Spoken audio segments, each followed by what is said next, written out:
오늘 하나님께서 우리에게 주시는 말씀은 영원한 정결례입니다. 오늘 내용은 레위기 12장에서 15장의 각종 정결 규례에 그 기반을 두고 있고, 그래서 또 이 정결법이 실질적으로 어떻게 이 실생활에 활용되는지를 교훈하고 계신 말씀입니다.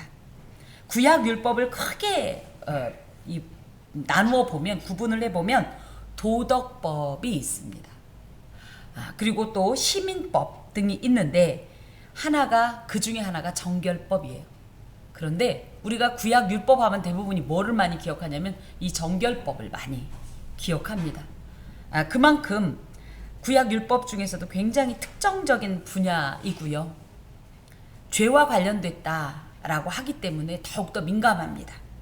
신체 또는 일상생활 속에서의 정결 유지를 통하여 영육이 진정 거룩해야 하는 하나님 선민 공동체가 이 정결법을 특히 기억하고, 그래서 죄가 있으면 하나님과의 모든 관계가 끊어지기 때문에 사람과의 관계도 굉장히 중요하지만 그것과 비교할 수 없는 하나님의 관계에 있어서 조금도 이 단절감이 없도록, 막힘이 없도록 하기 위해서 이 정결법에 굉장히 집중하고 있기 때문에 이것을 누군가는 하나님께서 선민 공동체에게 주시는 특별법이다, 이렇게 이야기도 합니다.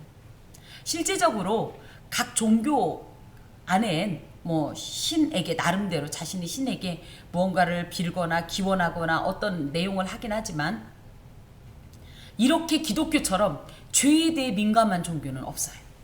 그리고 하나님을 배울 때, 즉 신을 배울 때 먼저 행해야 할 일들이 이렇게 엄격한 종교는 없습니다. 기독교 하면 우선적으로 어떤 종교냐? 우린 은혜의 종교 이렇게 얘기하지만 그 전에 그 은혜가 가능하려면 구원의 종교, 그 구원이 가능하려면 복의 종교, 그 복이 가능하려면 무엇이 우선적으로 있어야 되냐? 회개를 통한 정결이 있어야 돼요. 죄를 정리하고 나서야, 죄와의 온전한 분리가 있고 나서야 하나님께서 주시고자 하시는 것들을 받을 수가 있는 이런 특정 종교입니다. 또 이렇게 해야 하나님하고 교제가 돼요. 우리 하나님 없이는 살 수 없죠. 방금 우리가 고백했듯이 물고기가 물을 떠나선 살 수 없듯이 이 세상에 속한 모든 영혼은 하나님이 없이는 결코 살 수가 없는데, 하나님 없이 살 수 없지만 우리가 죄를 품고서는 결코 하나님과 동행할 수가 없어요. 그분과 교제할 수가 없어요. 그래서 이 성경에 특히 이런 죄의 문제에 대해서, 그리고 그 죄를 씻어서 부정을 면하고 어떻게 하면 하나님과의 언약 관계를 이어갈 것이냐, 내지는 선민 공동체로서 살아갈 것이냐, 그리고 그 공동체에게 약속하신 하나님의 각양 복을 누릴 것이냐 하는 것들이 굉장히 강조되어 있습니다. 그래서 본장은 시체와의 접촉을, 그런 모든 것 중에서도 가장 극단적인 부정이라고 할 수 있는 시체와의 접촉을 통해서 이런 의식적 부정, 이게 무슨 얘기냐면 실제로 시체를 닿았다고 해서, 물론 이제 보건위생학적으로는 분명히 이제 이 감염의 위험은 있지만 그 자체로 인해서 어떻게 더러워졌다라기보다는 이 시체가 상징하는 죄에 접촉된 자는 절대 부정하다라는 것을 상징하면서 그 부정을 씻기 위해서 어떻게 해야 되냐, 그래서 정결용 잿물을 제조하고 어떻게 사용하느냐를 교훈하고 계십니다. 오늘 말씀은 사실 아주 전형적인 예수 그리스도의 사역을 예표하고 있는데요. 보통 구약과 신약을 분리하는 경우가 있습니다. 실제로 어떤 종파에서는 잘못된 것이지만 구약은 이 실패한 어떤 하나님의 사역이다 해서 구약은 버리고 신약만 강조하는 이런 이단도 있단 말이죠. 하지만 구약이 없인 신약을 읽을 수가 없습니다. 또 신약이 있어야 구약의 의미가 있습니다. 그래서 굉장히 이 둘 관계가 중요한데, 이것을 한마디로 좀 정의해보면 구약은 신약의 예표입니다. 예표가 뭐예요? 미리 어떤 것들을 표징하는 것이 예표예요. 미리 알려주는 것이 예표입니다. 그리고 이 율법 할 것 같으면 율법에 대해서 현대 기독교인들이 굉장히 부정적인데 결코 그렇지 않습니다. 이 율법이라 할 것 같으면 이 율법은 하나님을 알고자 하되 하나님을 어떻게 알아야 될지 모르겠고 어떻게 섬겨야 될지 모르겠고 그분 앞에 어떻게 나가야 될지 모를 때에 우리에게 가르쳐 주시는 길이에요. 길. 이것이 율법이에요. 그런데 이 율법이 왜 지금에 와서 우리가 율법이 폐지됐다라는 오해를 하느냐 하면 일단 형식적으로도 율법이 많이 그죠? 없어졌어요. 그 당시에 진행하던 당장 제사 드릴 때 율법이 지금 다 활용되지 않잖아요. 그런데 그러면 이것이 무효해서 그러니까 의미가 없어서냐? 아니고요. 예수께서 이것을 완성시켰기 때문에 우리가 이 율법을 예수로 다 치환한 거예요. 율법 수행을. 하지만 예수를 온전히 섬기다 보면 당연히 구약의 율법을 우리가 실행하고 있는 겁니다. 예수님의 인격을 닮아가고 그분의 삶을 본받다 보면 우리도 모르게 저절로 구약의 율법을 준수하고 있는 게 됩니다. 그래서 구약의 율법은 신약의 예수 그리스도의 예표다. 그래서 예수께서는 이 율법을 폐지하지 않고 폐기하지 않고 완성시켰고 우린 그 예수 그리스도를 통하여서 율법을 모두 준행한 것으로 하나님 앞에 치부가 되고 인정이 되고 그렇기 때문에 저희가 지금 율법이란 얘기를 안 하지만 이런 율법 사이사이에는 다 뭐가 있냐면 예수 그리스도의 사역이 배어 있고 우리가 그래서 그 예수의 길을 가다 보면 우리도 모르게 저절로 구약의 율법을 준행하는 자들이 된다. 그래서 이 두 관계를 좀 잘 이해해야 하겠습니다. 자, 19장 1절에서 10절은 어떤 내용이 있냐면 이 정결한 부정을 씻기 위한 정결용 잿물을 어떻게 제조할 것이냐를 말씀해 주고 계셔요. 여호와께서 모세와 아론에게 말씀하여 이르시되 여호와께서 명령하시는 법의 율례를 이제 이르노니 법의 율례라 할 때는 후에는 이게 이제 31장에 가면 법률이라고 아예 정해져 있는데 이곳에서 이 법은요 토라 율법을 말해요. 또 율례라는 건 후카트라는 말로 성문법 기록됐다 새겨졌다 이런 뜻이에요. 그래서 그 전까지만 해도 이렇게 이 율법 등이 그러니까 이 법률이 막 새겨지고 그래서 이런 성문법보다는 약간 그냥 전수되어져 오는 일종의 구문법처럼 그냥 구전법처럼 이렇게 되어 있다가 이제 본격적으로 이제 법률이 지금 제정이 되고 있고 어떻게 보면 이 구약의 율법들이 지금 정리가 되고 있는 거죠. 그래서 이것이 성문법화되고 있는 이런 과정인데요.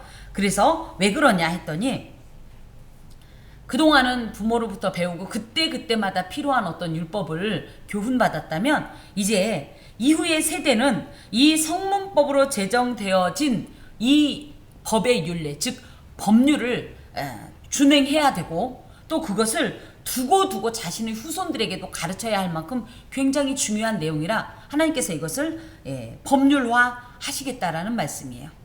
그러면서 이스라엘 자손에게 일러서 이스라엘 자손에게 일러라 알려줘라. 이것은 그래서 지금부터 이어지는 내용은 이후 대대로 수행해야 할 기록된 성문법에 해당이 됩니다.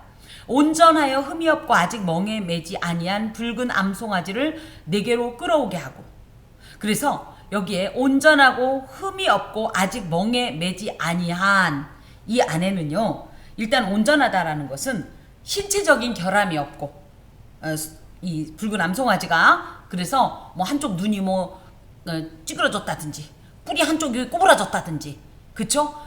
나중에 이제 붉은 암송아지라는 표현도 나오지만 완전히 붉어야 돼요. 거기에 점이 몇 개 이상, 2개 이상인가 되면 유대 전승에 의하면 이거는 정결용 잿물을 만들기 위한 송아지로 정하지 않습니다.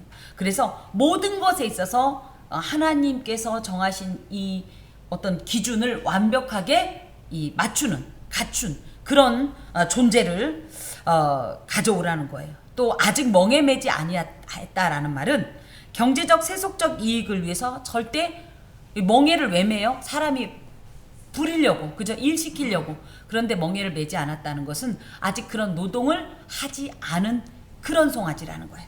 여기에 붉은 암송아지다 하는데 원래 이것이 속죄제를 드리기 위한 그러니까 속죄제용 이 잿물인데 원래 속죄를 위한 희생제물은 레위기 16장에 의하면 숫송아지를 써야 돼요. 그런데도 그것과 달리 암송아지를 굳이 쓰는 이유는 암송아지가 가진 온유한 기질 때문입니다. 제 어린 시절에 저희 집에 소가 귀했는데도 어찌됐든 나중에 어쩌다 보니까 그래도 형편이 나아졌는지 소를 키우겠는데 저희 친정 아버님께서 어느 날 왜 쓸데없이 숫송아지를 사오셨는지 모르겠어요. 근데 이 숫송아지가 얼마나 말을 안 들었는지 저희 아버님이 한혈기 하시는 분인데 김혈기님이라고 그 혈기로 이 말 안 듣는 소를 얼마나 때렸는지 이 소가 자꾸 말라갈 정도로 그랬어요. 그래서 저희 어머님께서 왜 그렇게 소한테 화풀이를 하냐. 근데 그 너무 이 소가 맞는 것이 안쓰러워서 저희 어머님이 그 소를 팔았던 생각이 납니다. 근데 여기서 이제 그 소가 얼마나 불쌍하냐 이런 것보단 숫송아지가 만만치 않아요. 그래서 암송아지가 일을 하는 거예요. 숫송아지는 일 안 해요. 이 거칠고 이 난폭한 성격 때문에 숫송아지는 일을 시켜도 일을 안 한대요. 그래서 암송아지들, 그러니까 암소들이 일을 하는 거예요. 숫소가 일하는 얘기 못 들어보셨죠? 아니, 없어요. 박 집사님 맞죠? 대부분이 암소가 일을 하는 이유가 그런 것 때문입니다. 예, 그래서 이런 온유한 기질 때문에 암송아지를 선택을 했고, 특히 여기에서 붉은 암송아지다라는 뜻은 하나님께 드리는 정결례를 위한 핏부림과 제를 만드는 데 사용하기 위해서 아주 완전히 성숙하지도 않고 또 아주 어리지도 않은, 지금으로 말하자면 약간 청소년기 정도 되는 그런, 내지는 뭐 청년기 정도 되는 그런 젊고 건강하여 혈색이 좋은 암송아지를 사용했다고 합니다. 그러면서 너는 그것을 제사장 엘르아살에게 줄 것이요. 그래서 이 모든 것은 제사장 엘르아살이 주관을 합니다. 엘르아살은 누구예요? 아론의 삼남이긴 하지만 차기 대제사장이지요. 그래서 아마 이후로도 정결용 제물은 차기 대제사장이 계속 제조했을 가능성이 높습니다. 이후에 왜 그랬냐 할 때 이 속죄 제물을 만지는 데 있어서 이것이 부정하기 때문에, 이런 모든 지금부터 이후에 행하는 이런 일들이 다 부정한 일들이기 때문에 대제사장은 절대 성결을 유지해야 되는데 부정함에 노출되면 안 되잖아요. 그러다 보니까 차기 대제사장인 이 엘르아살이 이것을 감독하게 됩니다. 그것을 진영 밖으로 끌어내서, 그래서 진영 밖으로 끌어낸 이유는 이것이 부정을 면하게 하기 위한 정결용 제물이기 때문에 부정과 관계되었다 하여서 부정한 것으로 취급이 됩니다. 예로부터 구약에 보면 이런 부정한 것으로 취급되어서 진영 밖으로 나가던 존재들이 있었어요. 예, 맞습니다. 예, 나병 환자, 또 시체들이요. 그죠? 또 그들과 접촉된 자들, 이런 자들이 부정하기 때문에 부정으로 이렇게 치부되기 때문에 정결의 상징인 공동체 안에 들어있을 수가 없어서 진영 밖으로 나갔는데, 지금 이것도 진영 밖으로 나가게 되는 거예요. 그리고 자기 목전에서 잡게 하고, 그래서 엘르아살이 지금 이거를 총괄을 하는 겁니다. 제사장 엘르아살은 손가락에 그 피를 찍고 그 피를 회막 앞을 향하여 7번 뿌리고, 이것은 속죄 의식이에요. 그래서 죄는 사망의 원인이 됩니다. 죄의 싹은 사망이에요. 그래서 왜 죽었냐? 죄 때문에 죽었다 이거죠. 그래서 이 죄의 이 어떤 결과인 사망은 생명으로 속할 수밖에 없습니다. 그래서 우리도 모두 뭐예요?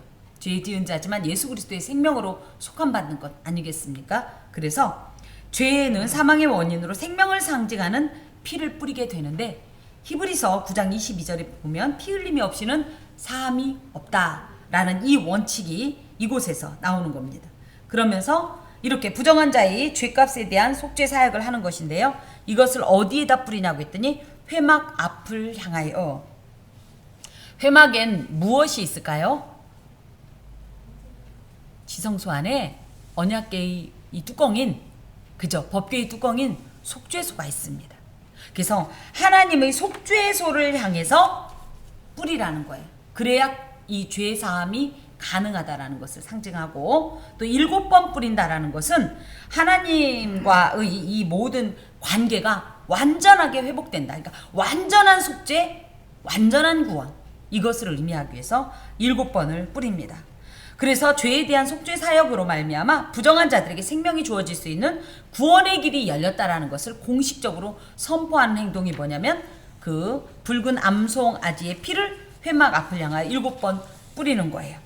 그리고 나면 그 암소를 자기 목전에서 불사르게 하되 계속 목전에서 이래서 이 일은 굉장히 중차대하고 굉장히 엄격한 사역이었기 때문에 이렇게 제사장이 처음부터 끝까지 집례를 하고 있는 겁니다.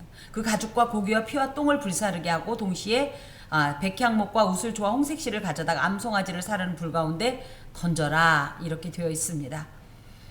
원래 속죄 제물을 드릴 때는 피를 뿌리고 나서 나머지는 제단 밑에 쏟아요. 근데 이건 아니에요. 다 태워버리는 거예요. 다. 그래서 속죄를 위한 온전한 희생을 상징하는 거예요. 지금 이 암송아지 이를 태우는 것이 속죄를 위해서 뭐 해야 된다? 모든 것을 다 쏟아내야 된다. 이런 것을 상징합니다. 그리고 특별히 여기 백향목은요. 그렇게 수명도 길고 무엇보다도 썩지 않는다고 해요. 백향목이란 나무 자체가. 그래서 부패하지 않고 오히려 생명이 영원하다는 것을 상징하는 것이 바로 백향목이고, 우슬초는요. 우리 어디서 들어보셨죠? 언제요? 6월절. 그죠? 6월절에 문지방에, 그죠? 인방에, 이게 좌우 문설주와 인방에 바를 때 마치 솔처럼 빗자루처럼 쓰던 게 우슬초예요. 그래서 죄에 대한 정결을 상징하고요. 그 다음에 홍색실은 뭐냐면 강력한 생명력, 피 색깔이기 때문에 을 상징합니다. 이것을 다 태워서 이 속죄를 위한 정결 이 수를 만드는데, 그렇기 때문에 이런 것을 다 이 물이 이런 어떤 의미를 상징하고 있다는 거예요. 그래서 영원한 생명을 또 죄에 대한 정결을, 이 모든 것을 상징하고 있는 이 물이기 때문에 거기에 그것을 다 태워가지고 함께 이 물을 만드는 재로 사용을 하게 됩니다. 그러면서 제사장은 그러고 나면 자기 옷을 빨고 물로 몸을 씻은 후에 진영에 들어갈 것이라 그는 저녁까지 부정하리라. 그래서 이 정결케 하는 물이긴 하지만 지금 접한 이 모든 것이 부정한 것들이었기 때문에 부정을 씻고, 그 다음에 여기 보면 계속 저녁까지 부정한다 이렇게 말이 있는데요. 우리나라는 하루가 몇 시부터 몇 시까지예요? 예, 그죠? 오전 12시부터 하여튼 24시간이죠. 이들은 어제 6시, 어제 저녁 6시부터 오늘 저녁 6시까지가 하루예요. 그러니까 오늘 이 제사장이 이 모든 일을 했어도, 낮에 했어도 저녁이 되면 그 다음 날이 되기 때문에 이날 하루만 부정한 것으로 이렇게 이해를 하고 그렇게 행동을 합니다. 그래서 그날이 끝날 때까지는 부정하고 그 다음 날이 되면, 그러니까 오늘 저녁이 되면 다시 자기 사역을 할 수가 있게 되죠. 그래서 함께 하던 모든 자들이 함께 부정으로 치부되어서 정결 규례를 행해야 합니다. 그래서 보면 송아지를 불사른 자도 자기 몸을 씻고 물로 빨고 물로 그 몸을 씻고, 또 그러고 나면 그 다른 사람이, 정결한 자가 암송아지의 죄를 거두어서 진영 밖 정한 곳에 두고, 또 그랬다가 부정을 씻기 위한 물로 써라. 그리고 그런데 그 암송아지의 죄를 거둔 자도 원래는 정결했지만 죄에 접촉됐기 때문에 다시 부정한 것으로 치부되는데, 이것은 이스라엘 자손과 그 중에 거류한 외인에게 영원한 율례니라. 그래서 우리는 보통 율법은 누가 지킨다고 알고 있어요? 이스라엘 자손만 지킨다고 알고 있지만 여기에 외인이라는 표현이 깨르라는 말인데, 지역적으로나 혈통적으로는 외인이지만 육신적으로는 이방인이지만 개종하여서 이스라엘 공동체 안에 들어온 하나님의 총회에 속한 사람이 된 사람들을 외인이라고 합니다. 그런데 그들 또한 비록 이스라엘 실제적인 혈통적 족속은 아니지만 그들도 이스라엘 공동체 안에 들어왔으면 여호와의 율법을 성실하게 수행해야 될 의무가 있는 거예요. 근데 이것이 또 다른 측면에서는 어떤 의미를 갖냐면, 하나님께서는 이스라엘만 사랑하지 않고 누구라도 하나님 앞에 나오는 자, 하나님을 믿기로 서원한 자들에게는 동일한 이런 사랑과 은혜를 베푸시는 것을 상징해요. 그리고 그것이 영원한 율례다. 이 표현에는 이 속죄의 효력은 영원하다라는 뜻을 가지고 있습니다. 11절부터 이제 22절까지는 그러면 이걸 어떻게 사용할 거냐? 예, 그래서 사람의 시체를 만진 자는 이래 동안 부정하리니. 그래서 이제 이것은 언제 특히 쓴다? 시체와 접촉됐을 때 쓴다라는 거예요. 이래 동안 부정하다라는 것은 성경의 7은 완전수를 상징합니다. 그래서 완전히 부정해졌다는 뜻을 갖고 있어요. 그냥 일곱 밤이라는 뜻보다는. 그런데 이렇게 완전하게 부정한 자도 어떻게 된다? 이 정결하게 하는 물을 그에게 뿌리면 어떻게 된다? 완전히 정해진다. 이겁니다. 그 시체를 만진 자 같은 경우는 부정한 것을 어떻게 면할 수 있냐 하면 셋째 날과 일곱째 날에 잿물을 자기에게 뿌려야 돼요. 그래서 셋째 날에 이 잿물을 뿌리는 것은 자신의 부정에 대한 회개이고요. 그다음에 7일, 일곱째 날에 뿌리는 것은 나 이제 부정으로부터 완전히 정결해졌다라는 것을 상징해요. 즉 죄로부터의 자유를 선포하는 내용인데요. 그런데 이제 중요한 게 뭐냐면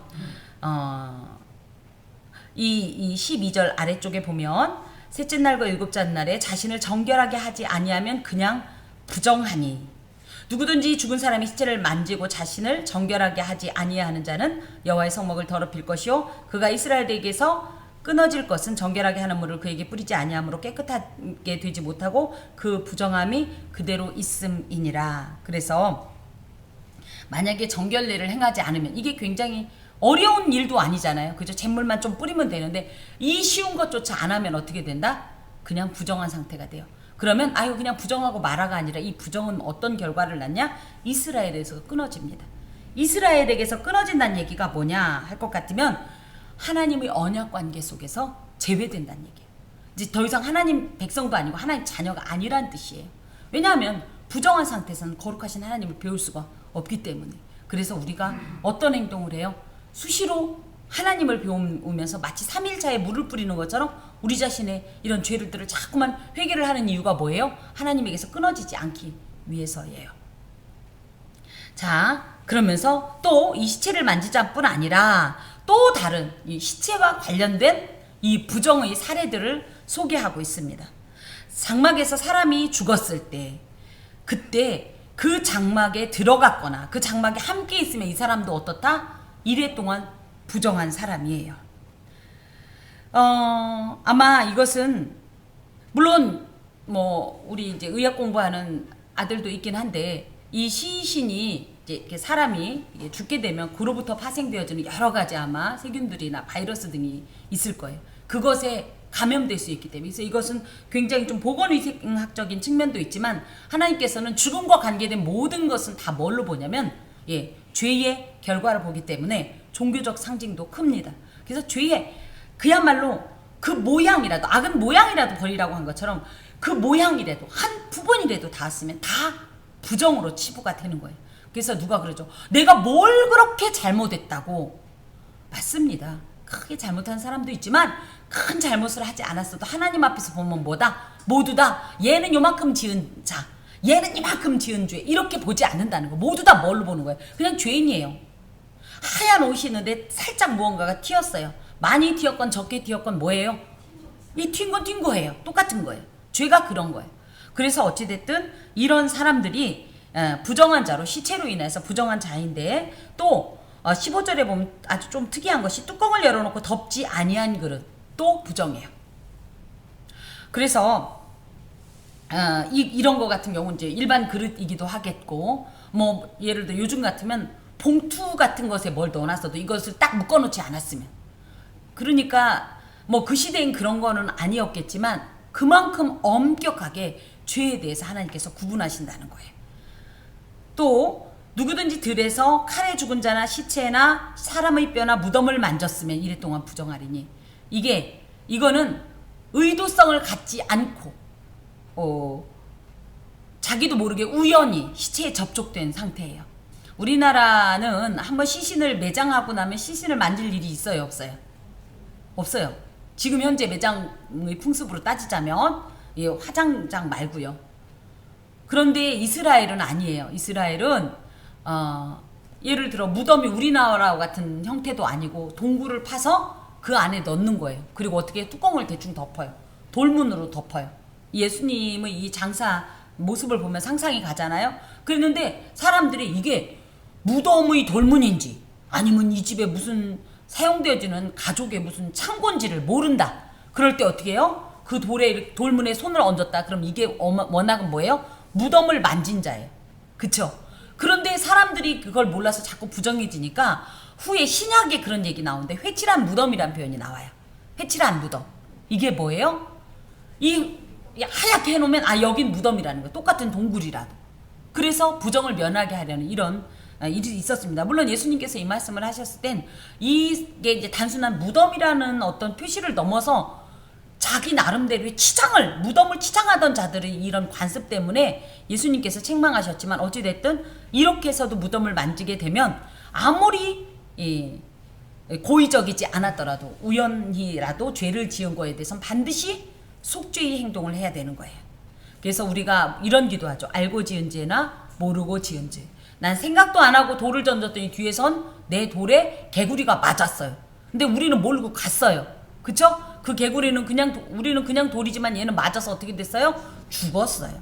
우리가 생각 없이 던진 말들에 누군가가 너무 큰 상처를 입었다면 나는 모르고 지었지만 그것도 하나님 안에서 뭐가 되는 거예요? 죄가 되는 거예요. 설마 이것이 그렇게 큰 아픔을 줄까? 하고 던졌던 말도 상대가 그것 때문에 너무 아파하면 엄연히 얘기하면 죄예요. 누구의 죄? 내 죄예요. 던진 사람의 죄. 제가 오늘 분명히 사과 안 하려고 그랬는데 끝내 사과하게 이 말씀을 그 야신데 우연이라도 그 모양이라도 아니 한 홀이라도 취했다면 그건 다 죄입니다. 그런 모든 것들은 다 뭐냐? 이래 동안 부정하게 하는 거예요. 우리 모두를 완전한 죄인으로 만들어버리는 거예요. 그래서 그렇기 때문에 난 큰 잘못 없다라고 얘기하는 사람도 사실은 뭐라고 기도해야 되냐면 하나님 내가 알고서 지은 죄는 없는 것 같은데 나도 모르게 모르고 지은 죄가 있을 수 있겠습니다. 내가 아무런 의도 없이 그러려고 한 건 아닌데 나의 어떤 말에 누군가가 상처를 입었거나 나의 어떤 눈짓에 나의 어떤 행동에 누군가가 깊은 아픔을 겪고 있다면 그것도 죄입니다. 나는 그걸 모르지만 하나님 그런 것이 내가 살면서 절대 없을 수가 없사오니 나를 용서해 주옵소서. 이래 동안 부정한 이 상태에서 하나님 앞에서 이 정결의 제물을 뿌려야 합니다. 자 그러면서 그렇게 되면 어떻게 해야 되냐면 불사른 죄를 그 사람을 정결하게 하기 위해서 불사른 죄를 가져다가 흐르는 물이라고 하는데 그냥 이제 정결한 어떤 물을 상징하고요. 거기에다가 담고 거기에다가 그 죄와 무관한 정결한 자가 우슬초를 가져다가 그 물을 찍어서 그 모든 부정한 것에 뿌리게 됩니다. 그러고 나면 그가 어떻게 돼요? 저녁이면 정결하리라. 저녁이면 뭐예요? 다시 그 다음날 아침이 되는 거죠. 그러니까 그날 즉시 놀랍지 않습니까? 죄는 하나님 앞에 회개하면 어떻게 돼요? 즉시 그날에 사함을 받아요. 네. 그런데 사람이 부정하고도 자신을 정결하게 하지 아니하면 여호와의 성소를 더럽힘이니 그러므로 회중 가운데서 끊어질 것이니라. 그래서 아까 이제 말씀드린 대로 부정하고도 정결을 등한시한다든지 그냥 넘어가 원래 뭐 난 그런 사람인데 뭐 하루 이틀 알아?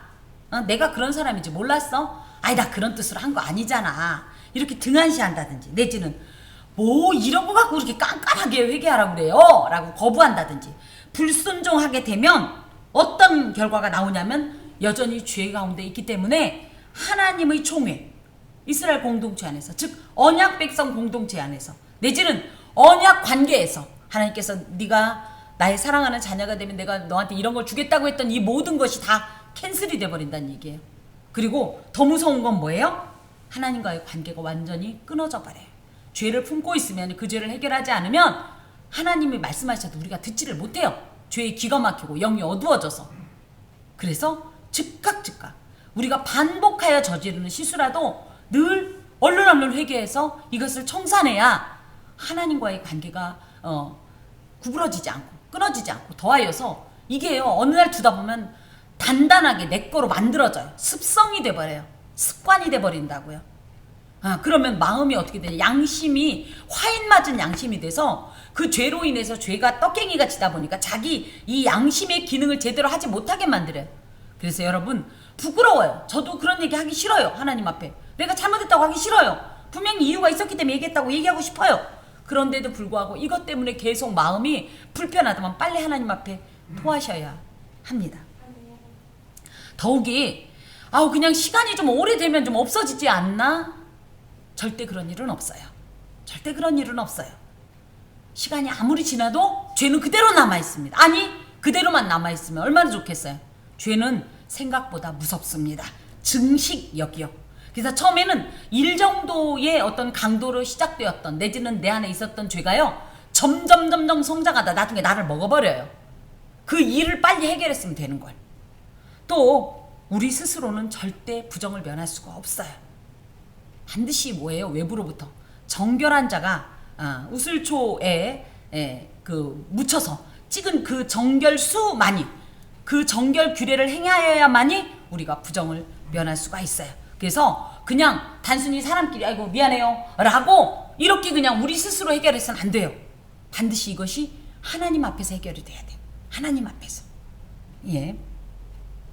자, 그러면서 옷을 이제 보면 셋째 날과 일곱째 날에 이제 뿌리라고 했고요. 지금 12절에, 그래서 19절에 보면 그 정결한 자가 그렇게 뿌리고요. 그리고 일곱째 날이 되면 그를 정결하게 할 것이고, 이제 그거 완전히 이제 정결해졌고요. 그러고 났을 때 19절에 그 정결한 자도 다시 자기 옷을 빨고, 왜요?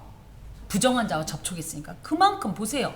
그냥 넘어갈 수 있는 것만큼 하나님 꼭 그렇게 말씀하시는 것을 통해서 우리가 죄에 대해서 하나님이 얼마나 아주 극혐을 하는지를 알 수가 있지요.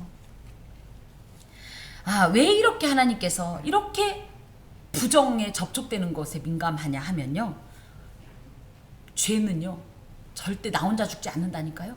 반드시 끌고 들어갑니다. 무엇을 끌고 들어가냐? 우리의 영혼을 끌고 들어갑니다. 그렇기 때문에 이 하나님께서 그 죄와 조금이라도 이 접촉했으면 반드시 그것을 빨리빨리 정리하라는 말씀을 하시는 거예요. 하지만 이와 반대로 출애굽기 29장 37절에 보면 제단에 접촉하는 모든 것이 거룩하리라. 제가 말씀 중에 이 말씀을 굉장히 자주 드렸는데요. 이 제단이라고 할 수 있는 번제물이 올라가는, 태워지는 그 제단에 무엇이든지 닿으면, 원래는 뭐예요? 부정한 것이 제단에 닿으면 제단이 부정해져야 되는데 거꾸로라고요. 여기서는 제단은 역전이를 지킵니다. 나의 부정이 넘어가지 않고 제단의 정함이 나를 새롭게 해요. 그래서 이게 십자가의 원리인데요. 이 십자가가 뭡니까? 예수님께서 하나님의 속죄의 어린 양이 되셔서 이곳에서 완전히 하나님께 올려지는, 태워진 어떤 그런 제단이잖아요. 그런데 놀랍게 우리가 십자가를 만지면 우리 때문에 십자가가 오염당하는 것이 아니라 오히려 이 십자가, 제단인 이 십자가를 통해서 우리가 거룩하여 지지요. 그래서 사람이 이 내용에 쭉 나옵니다. 자신을 부정하고도 자신을 정결하게 하지 않으면 이제 큰일 난다는 얘기를 쭉 하고 있고요. 예, 그래서 오늘 이제 계속 사실은 죽는 얘기를 계속 하고 있는데요. 이런 얘기를 들은 적이 있어요. 사업을 하게 되면 거의 다 흥망성쇠가 있대요. 그런데 유독 이 일만큼은 그런 일이 잘 없대요. 이 일에 관계된 것만큼. 뭐냐면 사람이 죽는 것과 관계된 일은 잘 망하지 않는데요. 대표적으로 장례식장이 있겠죠? 뭐 관 짜는 거, 뭐 하는 거, 뭐 이런 것. 왜요? 그래요. 사실은 누구나 죽기 때문이에요. 적어도 한 번 이상은 죽기 때문이에요. 제가 한 번 이상이라고 한 건 왜 그러냐면 죽었다 깨나는 사람이 또 가끔 있기 때문에 적어도 한 번 이상은 누구나 반드시 죽기 때문이에요. 돌 예식장이라고 뭐 잔치 안 하는 사람도 있겠죠. 뭐 요즘 저희 집에도 늘 이제 어떤 홀이 좋냐 막 얘기하고 있는데 예식홀들도 안 하는 사람들도 있죠. 근데 뭐예요? 장례를 안 할 수가 없어요. 두고 있을 수가 없어요, 집에. 아무리 좋아도. 그렇다고 얘기를 합니다. 이걸 통해서 뭐래서 죽음은 선택을 할 수 있는 상황이 아니라는 거죠. 이 말씀을 하나님께서 주신 어떤 배경을 조금 설명을 하면요. 장정만 60만 명이다 이렇게 돼 있죠. 출애굽했던 장정. 그리고 인구조사했을 때도 계속 그 정도 인구가 나와요. 그냥 장정만 따져서 60만 명이라고 할 것 같으면 곱하기 2가 돼야죠. 부부라고 생각하면. 최소한 몇 명이에요? 120만 명. 그래서 최소한 120만 명이 40년 동안 죽으려면 하루에 몇 명 정도 죽어야 될까요? 그래서 제가 엄청 열심히 계산을 했죠. 그냥 이게 최소 인원이에요. 120만 명은 왜냐면 거기엔 사실 부모님도 계셨을 거고 막 이랬지만 그것까지 따지지 말고 하루에 80에서 100명 정도가 계속 죽어야 돼요. 그래 40년 동안 이 출애굽 1세대가 다 광야에서 죽습니다. 물론 전체 진영에서 볼 때는 뭐 80명, 100명이 그게 크게 느껴지지 않을 수도 있겠지만 어찌됐든 이것에서 알 수 있는 건 뭐냐면 늘 죽음이 도사리고 있었다는 거예요. 늘. 그래서 늘 장례를 치러야 됐고 장례를 치르려다 보니까 늘 뭐예요? 시체와 접촉돼야 됐고 늘 무덤과 접촉돼야 됐고 그렇죠? 그러면서 그 집도 어찌됐든 시신이 있었던 집이니까 이 집이 늘 부정해야 됐고 그래서 늘 부정 도처에 이 죽음으로 인한 부정이 가득한 상황이었기 때문에 그런데 그때마다 계속 와서 이런 속죄제 우리가 일반적으로 알고 있는 그런 속죄제를 드린다는 것이 이들은 또 그 중에서도 계속 행군을 또 해와야 되잖아요. 그러다 보니까 하나님께서 이 부정을 면하게 하기 위한 보다 조금 간편한 간소한 그런 정결례를 시행하겠다는 필요성을 이제 가지셨고 그래서 사실은 이 속죄제를 제대로 드려야 되는데 부정을 면하는 부정을 씻는 이 물을 만들어서 그것을 그냥 뿌리는 것으로 조금 이 약소화 약식으로 이렇게 속죄 의식을 행하게 하신 겁니다. 아까 이제 잠깐 말씀드린 것처럼 오늘의 내용은요 다 예수 그리스도의 이 사역과 예수님의 인격과 이 관계가 있습니다. 꼭 또 그리고 그 사역의 효력과 그래서 조금 좀 정리를 해보면 다시 좀 봅시다. 2절에 온전하여 흠이 없고 아직 멍에 매지 아니한 이것은 예수님의 완전한 어떤 인격 그쵸? 또 죄의 영향을 전혀 받지 않는 죄의 멍에를 지지 않는 죄와 무관하신 분이니까 그래서 이 멍에를 매지 않았다는 것이 아직은 세속과 관계도 아직은 정도가 아니라 여기서는 아직은이지만 예수님은 세속적인 것 즉 죄와는 전혀 관계가 없이 철저하게 구별된 그런 예수님의 인격을 상징합니다. 붉은 암송아지는 아까도 언뜻 말씀드린 것처럼 굉장히 온유해요. 예수님의 온유한 기질과 붉은색이 뭐를 상징한다고요? 피를 상징합니다. 그래서 십자가에서 흘리신 그 예수 그리스도의 보혈을 상징해요. 그것으로 인해서 어떻게 됐어요? 온 인류의 죄를 씻으셨죠. 그리고 그 밑에 이렇게 보면 3절에 그것을 진영 밖으로 끌어내어서 잡게 하라. 그래서 예수님은 어떻게 하셨어요? 마치 구약의 부정한 존재처럼 예루살렘 성밖 골고다로 끌려나가셔서 그곳에서 영문 밖에서 죽임을 당하셨다 이렇게 표현이 되어 있는데 진영 밖에서 예수님께서는 마치 부정한 자처럼 죽임을 당하셨지요. 그리고 나서 어떻게 했어요? 제사장 엘르아살은 그리고 끌어내서 자기 목전에서 잡게 할 것이요. 그곳에서 예수께서 죽으셨고 제사장 엘르아살이 손가락에 그 피를 찍고 그 피를 회막 앞을 향하여 7번 뿌리고 그래서 예수님께서 십자가에서 온몸에 물과 피를 다 쏟으시고 그리고 하나님 앞에서 드리는 한 영원한 속죄 제사를 드리셨죠. 그래서 어떤 일이 있었어요? 지성소 휘장이 찢어지는 이런 그래서 우리에게 어떤 길을 예수님의 속죄로 인해서 구원의 길을 생명의 길을 이렇게 주셨습니다. 10절에 보면요. 이것은 어떤 효력이냐면 이스라엘 자손과 그 중에 거류하는 외인에게 영원한 율례니라. 그래서 누구에게나 예수 그리스도의 이 속죄의 효력, 정결예의 효력은 누구에게나 임한다. 효력이 있다. 이것을 상징합니다. 사도행전 16장 31절에 보면 주 예수를 믿으라 그리하면 너와 내 집이 구원을 얻으리라. 우리는 어렸을 때 어떻게 했어요? 누구든지 예수를 믿으면 이렇게 되어 있었단 말이죠. 지금 이 말씀입니다. 또한 이 영원한 규례의 특징 중엔 영원성도 있지만 완전하다는 뜻도 있어요. 완전하게. 그래서 지금도 우리가 원래는 교회를 오려면 누구를 데리고 왔어야 된다? 고재규를 데리고 왔어야 되는데 그냥 빈몸으로 올 수 있는 이유가 뭐다? 예수께서 이 제사를 완성하셨기 때문이에요. 또 이런 제사는 전무후무합니다. 그래서 제가 한 영원한 제사라고 했을 때 이 단 한 번으로 단회적으로 유일하게 이렇게 드려진 제사가 바로 지금 이 암송아지, 붉은 암송아지의 제를 만드는 모든 과정 가운데 있습니다. 또 12절에 보면 셋째 날과 일곱째 날에 잿물로 자신을 정결하게 하지 않으면 부정이 그대로 있다라는 말 속엔 반드시 예수 이름으로 회개를 해야 돼요. 그렇지 않으면 저절로 또 스스로 결코 부정을 면할 수 없고, 오히려 그대로 이 부정을 간직하게 되면 어떤 일이 있냐? 하나님과의 언약의 관계로 인해서 이게 우리에게 주어졌던 모든 것은 다 파기가 됩니다. 그리고 하나님과의 관계는 단절이 되고 말지요. 하지만 또 14절에서 16절을 쭉 보면 그 어떤 죄라도, 크든 작든 알든 모르든 간에 그 어떤 죄라도 예수 그리스도의 보혈에 닿으면, 이 보혈을 뿌리면 어떻게 돼요? 모두 다 정결해져요.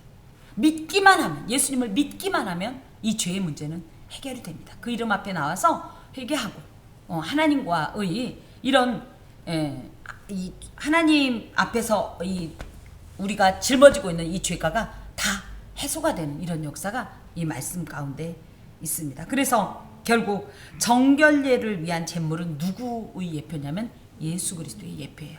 그래서 여기 온전하여 흠이 없고 아직 멍에 매지 아니한 붉은 암송아지가 결론적으로는 신약의 누구다?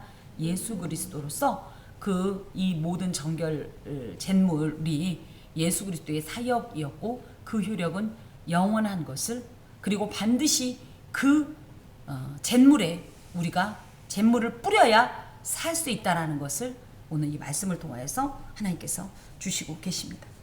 아까도 이제 말씀드린 것처럼 이 땅 가운데는요, 죽음이라는 것이, 즉 이 사망 권세라는 것이 가득한 세상이에요. 뭐 실제로 죽는 것도 죽는 거지만 왜 사망 권세가 가득하다고 하냐면 죄의 싹이 사망이에요. 그래서 죽는 건데, 죄 안 짓는 날이 있어요? 여러분, 나 오늘은 죄 한 번도 안 졌다, 그런 분, 그런 일이 한 번이라도 있었으면 좀 손 좀 들어보세요. 없어요. 이것만 가지고도 우리는 뭐예요? 사망 권세 속에 그냥 사로잡혀 찌들려 사는 그런 존재예요. 이걸 떠나서 살 수가 없는 존재예요. 하지만 하나님께서는 이런 우리를 그대로 두지 않습니다. 또 이거에만 매여서 아무 일도 못하게 하지 않습니다. 오히려 예수 그리스도, 우리를 정결하게 하는 잿물이 되신 예수 그리스도의 보혈을 통하여서 우리를 정결하게 하시고, 그로 인해서 우리가 하나님 안에서 진정한 하나님 백성으로서의 분복을, 기업을 누리기를 원하시는 것입니다. 믿음의 사람들은 인간의 죽음을 그냥 돌아가셨구나라고 보지 마세요. 죄의 싹이기 때문에 죽은 겁니다. 그래서 사람은 어차피 태어나면 죽게 돼 있어. 아니에요. 원래 하나님은 그렇게 짓지 않으셨어요. 우리에게 영원한 생명을 주시기 위해서 생명을 얻게 하는 생명과를 먹게 하셨어요. 그걸 먹으면 우리가 영생을 누릴 수 있도록 하신 분이 하나님이세요. 그런데 죄의 결과로 인해서 죽게 되었기 때문에 이 죄에 대해서 우리가 당연하게, 죽음에 대해서 너무 당연하게 여기진 마라. 그렇지만 두려워도 마라. 왜요? 이 문제를 예수께서 해결해 주셨기 때문입니다. 우리가 이 하나님께서 행하신 이 일들을 가볍게 그냥 예사로 넘기지 말고, 이런 붉은 암송아지를 통한 정결 제물을 만드는 이런 과정을 쭉 보면서 예수께서 나를 위해 이런 과정을 통하여서 나를 정결하게 하셨고, 또 그 속죄의 효력을 영원히 주셨다.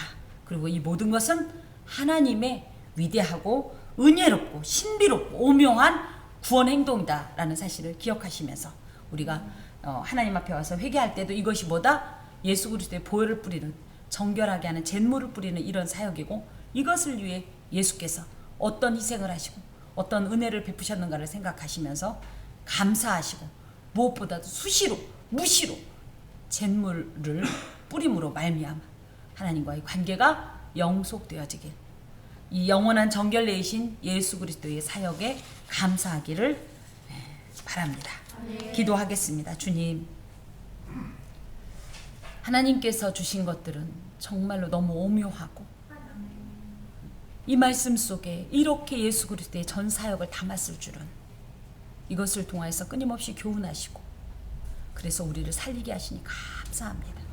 주께서 주신 이 귀한 교훈을 생각하면서 이 길을 따라 행할 때에 결코 끊어지지 아니하고 하나님과 영원한 그 나라로 향할 수 있도록, 또 그리고 그곳에서 함께할 수 있도록 주여 도와주옵소서. 예수의 피밖에 없습니다. 예수 그리스도의 이름으로 기도합니다. 아멘.